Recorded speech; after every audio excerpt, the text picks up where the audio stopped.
मैं ईश्वरीय प्रेम और पड़ोसी प्रेम के बारे में बोलना चाहती हूँ। सबसे पहले हमें जानना है कि ईश्वर का प्रेम क्या है।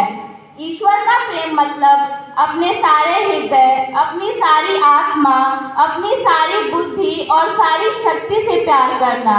और ईश्वर को प्यार करना मतलब पवित्र जीवन बिताना, प्रभु ईश्वर की आज्ञाओं का पालन करना और हमारे पड़ोसियों की सेवा करना। इसलिए शास्त्री प्रभु यीशु मसीह से आकर पूछते हैं कि सबसे पहली आज्ञा कौन सी है। प्रभु यीशु मसीह उत्तर देते हैं, अपने प्रभु ईश्वर को, साथ ही साथ अपने पड़ोसियों को अपने समान प्यार करना।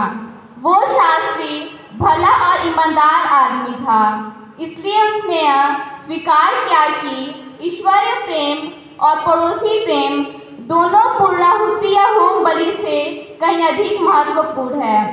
यीशु के जीवन काल में ऐसे कई अवसर आए जब लोग भारी संख्या में यरूशलेम मंदिर में ईश्वर को पवित्र बलि चढ़ाने के लिए एकत्रित होते थे। वे जानते थे कि बलि चढ़ाना ईश्वर के प्रति सर्वोत्तम पूजा अर्पण के समान था। वे ईश्वरीय प्रेम और पड़ोसी प्रेम के घनिष्ठ संबंध को समझने में असफल रहे। इसलिए उस शास्त्री ने उचित रूप से यह सिद्ध कर दिया कि ईश्वर और पड़ोसी के प्रेम के अलावा बाह्य रूप से ईश्वर की पूजा करना और बलि चढ़ाना व्यर्थ है। अभी हमें जानना है पड़ोसी प्रेम क्या है।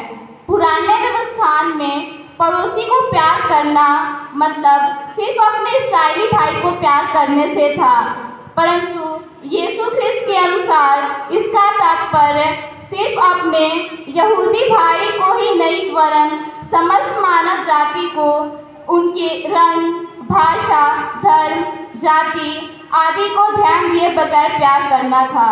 इस विश्वव्यापक प्यार का अर्थ है समस्त मानव जाति को प्यार करना।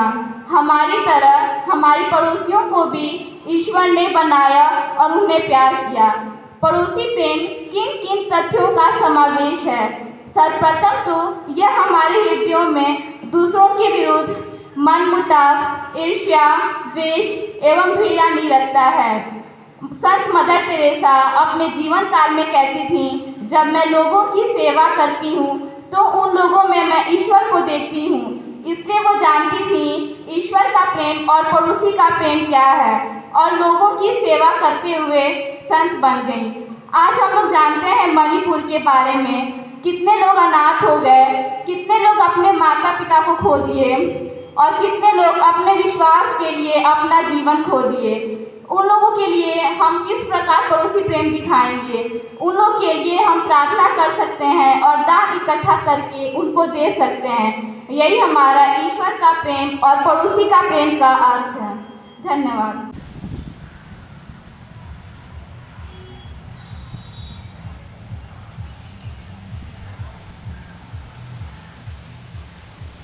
मेरे प्रिय भाइयों और बहनों, सबको जय यीशु।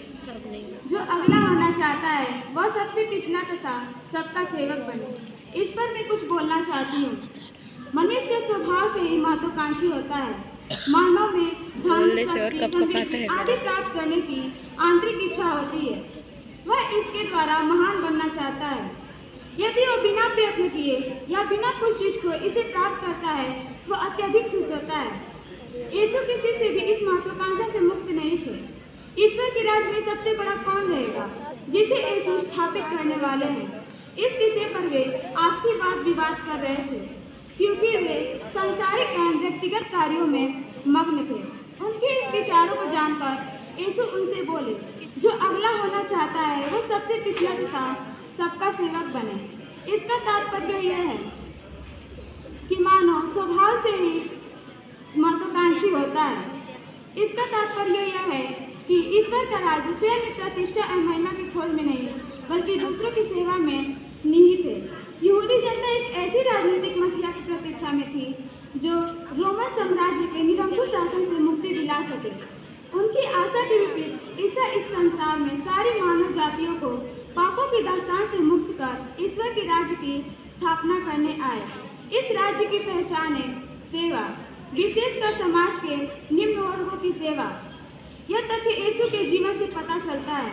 उन्होंने स्वयं कहा है, मानव पुत्र अपनी सेवा कराने नहीं बल्कि दूसरों की सेवा करने और बहुतों के उद्धार के लिए अपने प्राण देने आया है।